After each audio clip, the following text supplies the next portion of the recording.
സ്വകാര്യ സർവകലാശാല ബില്ലും സർവകലാശാല നിയമ ഭേദഗതി ബില്ലുകളും ഇന്ന് നിയമസഭയിൽ അവതരിപ്പിക്കും. സ്വകാര്യ സർവകലാശാല ബില്ല് വിശാല ചർച്ചയ്ക്ക് സെലക്ട് കമ്മിറ്റിക്ക് വിടണമെന്നാണ് പ്രതിപക്ഷം ആവശ്യപ്പെടുക.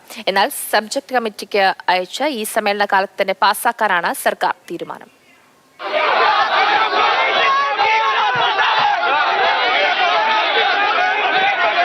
സ്വകാര്യ സർവകലാശാലയെ നഖശിഖാന്തം എതിർക്കുകയും അതിന്റെ വക്താക്കളായിരുന്നവരെ തല്ലി വീഴ്ത്തുകയും ചെയ്തവരാണ് ഇപ്പോൾ സ്വകാര്യ സർവകലാശാല നിയമം കൊണ്ടുവരുന്നത്. ഇടതു സർക്കാരിന്റെ നയം മാറ്റത്തിന്റെ സൂചികയായി മാറുന്ന സ്വകാര്യ സർവകലാശാല തുടങ്ങുന്നതിനുള്ള നിയമനിർമ്മാണത്തിന് ഇന്ന് നിയമസഭയിൽ തുടക്കമാകും. ഉന്നത വിദ്യാഭ്യാസ മന്ത്രി ആർ ബിന്ദു സ്വകാര്യ സർവകലാശാല ബിൽ അവതരിപ്പിക്കും. സ്വകാര്യ സർവകലാശാലകളിലെ സാമൂഹിക നീതി, ഫീസ്, സംവരണം തുടങ്ങിയ വിഷയങ്ങളിൽ സർക്കാരിനുള്ള നിയന്ത്രണം ബില്ല് ചർച്ചയെ ചൂടുപിടിപ്പിക്കും. എല്ലാ വിദ്യാർത്ഥി സംഘടനകളും ഈ വിഷയം ഗൗരവ പ്രശ്നമായി ഉന്നയിച്ചിട്ടുണ്ട്. സ്വകാര്യ സർവകലാശാലയുമായി ബന്ധപ്പെട്ട് നിരവധി ആശങ്കകൾ നിലനിൽക്കുന്നതിനാൽ പൊതുജന ഹിയറിംഗിനടക്കം അവസരമൊരുക്കുന്ന സെലക്ട് കമ്മിറ്റിയുടെ പരിഗണനയ്ക്ക് വിടണമെന്നാണ് പ്രതിപക്ഷത്തിന്റെ ആവശ്യം. എന്നാൽ ബില്ല് സബ്ജക്ട് കമ്മിറ്റിക്ക് വിട്ട ശേഷം മാർച്ച് 25-ന് പാസ്സാക്കാനുള്ള വാശിയിലാണ് സംസ്ഥാന സർക്കാർ.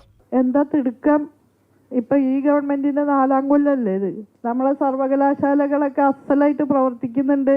ആരോഗ്യകരമായ മത്സരത്തിന് അവർക്ക് ഇന്ന് കെൽപ്പുണ്ടെന്ന് ഉറപ്പുവരുത്തിയിട്ട് തന്നെയാണ് നമ്മൾ ഇതിലേക്ക് പ്രവേശിച്ചിട്ടുള്ളൂ. സ്വകാര്യ സർവകലാശാല ബില്ല് നിയമമാക്കുന്നതിൽ സർക്കാരിനുള്ള തിടുക്കം വ്യക്തമാണ്. ഇപ്പോൾ ബില്ല് സെലക്ട് കമ്മിറ്റിക്ക് വിട്ടാലും സർക്കാരിന്റെ കാലാവധി അവസാനിക്കും മുൻപ് ബില്ല് പാസ്സാക്കിയെടുക്കാനാകും. ബില്ലിൽ അന്തിമമായി ഒപ്പിടേണ്ടത് ഗവർണറാണ്.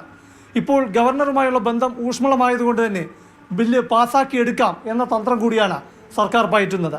സർവകലാശാല നിയമത്തിലെ 2 ഭേദഗതികൾ 2 ബില്ലുകളായും ഇന്ന് നിയമസഭയിൽ അവതരിപ്പിക്കും.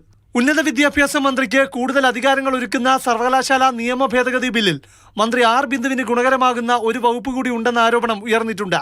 തദ്ദേശ സ്ഥാപനങ്ങളിൽ അധ്യക്ഷരായിരുന്ന എയ്ഡഡ് കോളേജ് അധ്യാപകരുടെ പ്രസ്തുത കാലയളവ് സർവീസായി പരിഗണിക്കണമെന്ന ഫയൽ നിലവിൽ സർക്കാരിന്റെ പരിഗണനയിലാണ്. മന്ത്രി ആർ ബിന്ദു 2005 മുതൽ 2010 വരെ തൃശൂർ കോർപ്പറേഷൻ മേയറായിരുന്നു. പുതിയ നിർദ്ദേശം ഉൾപ്പെടുന്ന സർവകലാശാല നിയമ ഭേദഗതി ബില്ല് പാസ്സാകുന്നതോടെ മന്ത്രി ആർ ബിന്ദുവിനടക്കം ഗുണം ലഭിക്കുമെന്ന ആക്ഷേപമാണ് സേവ് യൂണിവേഴ്സിറ്റി ക്യാമ്പയിൻ ഉന്നയിക്കുന്നത്. പ്രശാന്ത് കൃഷ്ണ, മാതൃഭൂമി ന്യൂസ്, തിരുവനന്തപുരം.